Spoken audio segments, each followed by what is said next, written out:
Good morning class. हम लोग last topic कर रहे हैं इस सेक्शन का।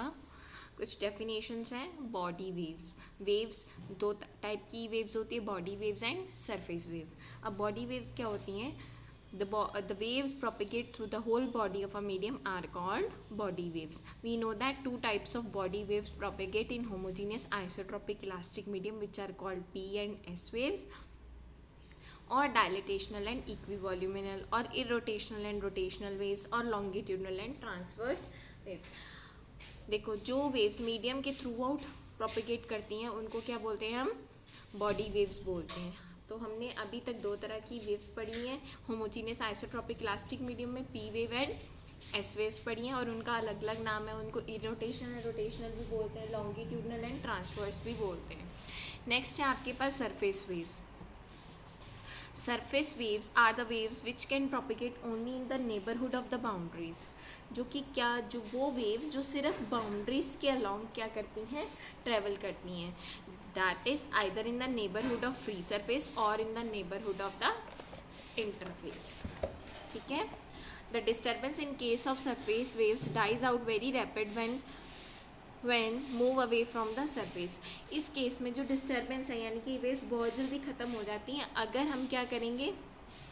सरफेस से दूर जाएंगे तो। नेक्स्ट है रेले वेव्स एंड लव वेव्स।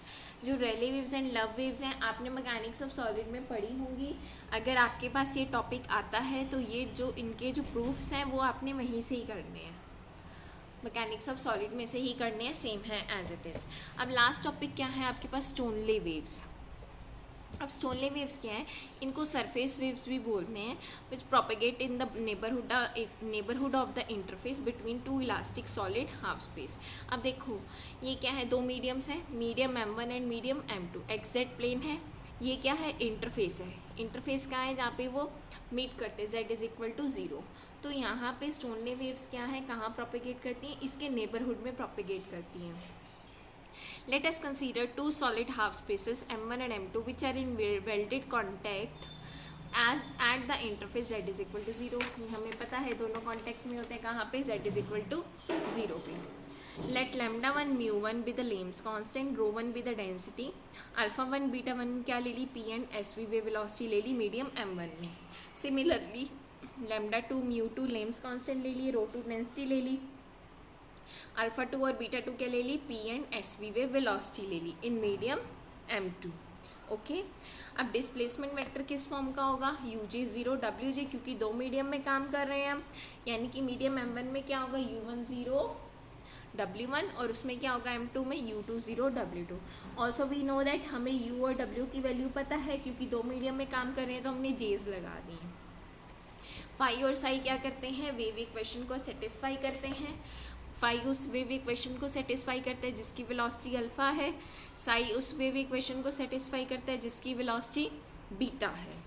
अब हम आगे क्या करते हैं? सॉल्यूशन निकालने के लिए मोशन को क्या लेते हैं? टाइम हार्मोनिक लेते हैं ना। और हम क्या सपोज करते हैं? Phi J X Z T क्या है? F of J Z E raise to power iota C T X, C T minus X. फिर हम क्या करते हैं?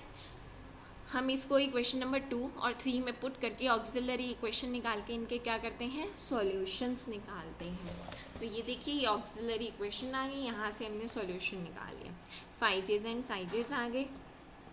अब हमने इसको एम्पलीट्यूड में नहीं डिफाइन किया, A1 B1 C1 D1 कुछ नहीं किया, अभी सिर्फ E की पावर्स में ही छोड़ा है। अब हम लेट करें न्यू1 को क्या ले रहे हैं? K√1 - c² α²। ऐसे ही न्यू1 डैश ले रहे हैं, ऐसे ही न्यू2 और न्यू2 डैश हमने ये डिफाइन की है। ठीक है। आगे वो क्या कह रहे हैं? फॉर न्यू1 डैश एंड न्यू2 dash to be real we should have. इनकी रियल वैल्यूज़ लेने के लिए हमने क्या सपोज किया? जो β1 है वो C और α1 के बीच में लाई कर रहा है और जो β2 है वो C और α2 के बीच में लाई कर रहा है। In order to get them real, in order that surface wave exist in the neighbourhood of the interface. ये तो हमें पता है। And the disturbance decreases rapidly as we move away from the interface, ये भी हमें पता है। तो या तो आइदर इंटू M1 और इंटू M2 हाफ स्पेसिस। तो अब सोल्यूशन क्या होगा?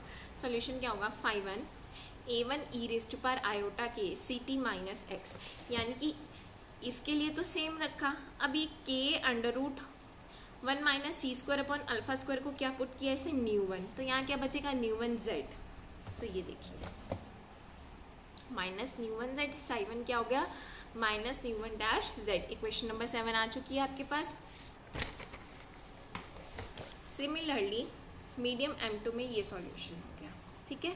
We know that phi one psi one decreases exponentially as Z increases in M1। अब देखो अगर हम इस केस में 7th इक्वेशन में z को इंक्रीज करेंगे, सॉरी z को इंक्रीज करेंगे तो फाई तो डिक्रीज करेगा ना एक्सपोनेंशियली, क्योंकि इसके साथ क्या लगा है नेगेटिव लगा है, इसलिए।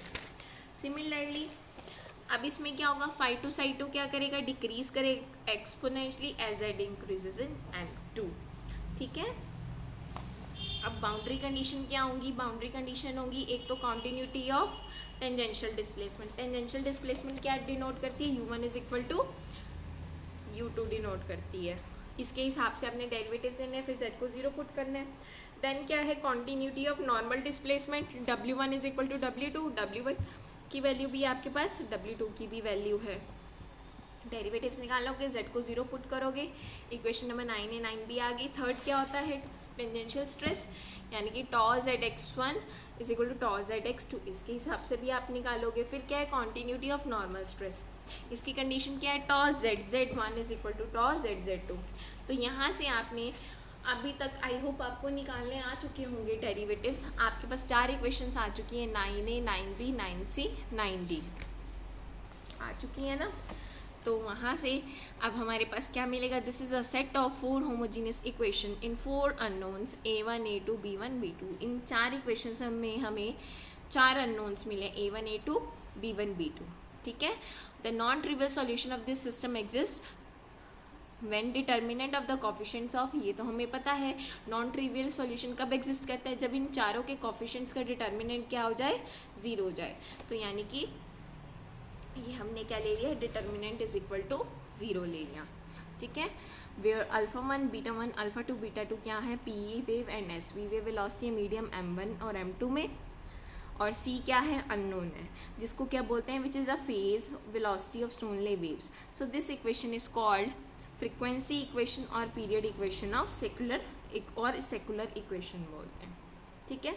It is clear that from star, यानी कि ये star that the phase velocity of Stoney waves will depend upon, phase velocity किस पर डिपेंड करेगी, ये μ1 μ2 ये जो यूज़ हो रहे हैं एंड β1 β2 और α1 α2 पे, और ये किस पे डिपेंड नहीं करेगी वेव नंबर और वेवलेंथ और फ्रीक्वेंसी पे। तो इसलिए हम स्टोनली वेव्स को भी क्या बोलते हैं नॉन डिस्पर्सिव वेव बोलते हैं। लास्ट है इसका स्पेशल केस। तो इसका स्पेशल केस आप लोग गो थ्रू कर लेना, वैसे आता नहीं है, बस एक बार गो थ्रू कर लेना इसको कि इसमें है क्या, आपको समझ में आ जाएगा और कुछ नहीं है। और इसी के स्पेशल केस के साथ आपका ये सेक्शन नंबर 2 ओवर होता है, ठीक है बेटा। Thank you so much.